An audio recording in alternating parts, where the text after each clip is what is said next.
Bertemu lagi dalam JRY News Channel. Sebelum itu jangan lupa subscribe, like dan share. Apa yang berlaku dengan e-fishery ni? Adakah ini sama dengan SRC yang 4 bilion dulu? Tak sama langsung kan. Jadi kalau contohnya ada penyokong PAS ke UMNO yang suruh Anwar Ibrahim masuk penjara, tak betul lah. Sebab dia langsung tak sama dengan apa nama ni, SRC, sebab wang itu setakat ini tidak ada tanda-tanda diselewengkan. Yang berlaku begini, Cash flow issue. e-fishery kept 2 books. So account dia semua tu ada 2 set. Satu set ialah yang dia simpan sesama dia orang. Yang itu menunjukkan prestasi yang sebenarnya lah. Contohnya kan, I think dia claim ada 400,000 orang yang dah beli dan menggunakan dia punya e-fishery ni. Angka sebenar I think 24,000 lah. 24,000 lah kan. So yang 24,000 tu ada dalam buku akaun sebenar dia. Yang itu pasal gaji, pasal berapa rugi, semua tu dia tahu. Sebab itu is a fraud. Itu yang Anwar kata diperdaya tu kan. So dia ada buku itu kan. Tapi by 2018, and that's on in and about masa global 500 global tu mula masuk tau, yang Fund Malaysia indirectly terlibat lah kan di dalam e-fishery.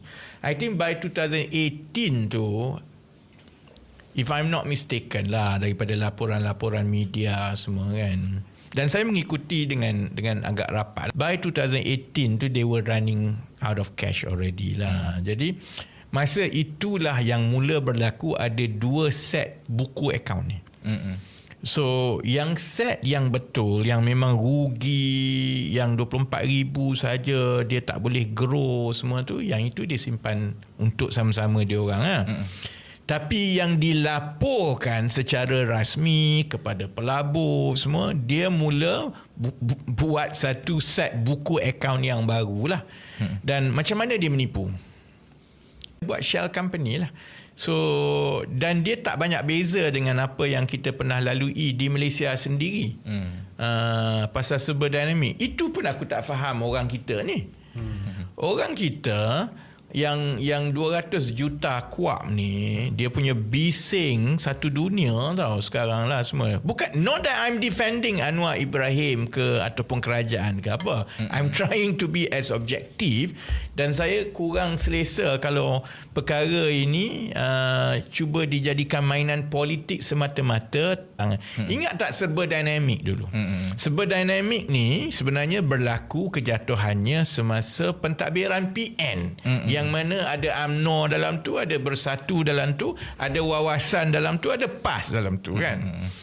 Duit daripada PNB, PNB tu amanah saham tau. I think duit PNB dekat 4 bilion dalam tu.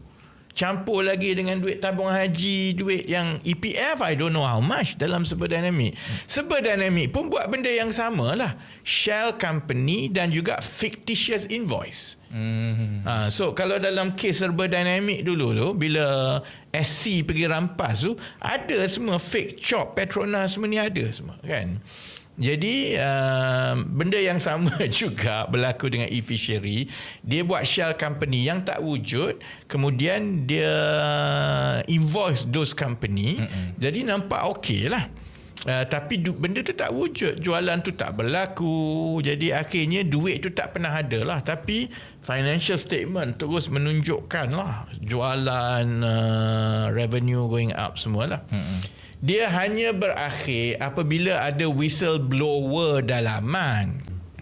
Jadi bila dia dah lepas 4-5 tahun dia simpan 2 separate books ni, ada whistleblower dalaman yang pergi beritahu dekat board member. Then the rest all hell break loose lah. Daripada situ berlakulah sekarang kan. Now kita kembali kepada macam mana pembabitan kuab kan. Kuab bukan VC firm. Kuab sebagai satu institutional investor, dia punya risk appetite, dia adalah dia panggil asset allocation kan, dia allocate berapa persen fund dia kat sini semua. Asset allocation dia orang selalunya very low risk, sebab itu selalunya kalau EPF ke Kuab ke even PNB banyaknya dalam fixed income, dalam bond. Kalau ada sedikit pun dalam money market. Dan satu lagi ialah equity lah. Equity tu pun dekat pasaran saham lah. Dia jarang sangat invest dalam unquoted shares ni, syarikat sendirian berhad ni. Apatah lagi dalam startup kan.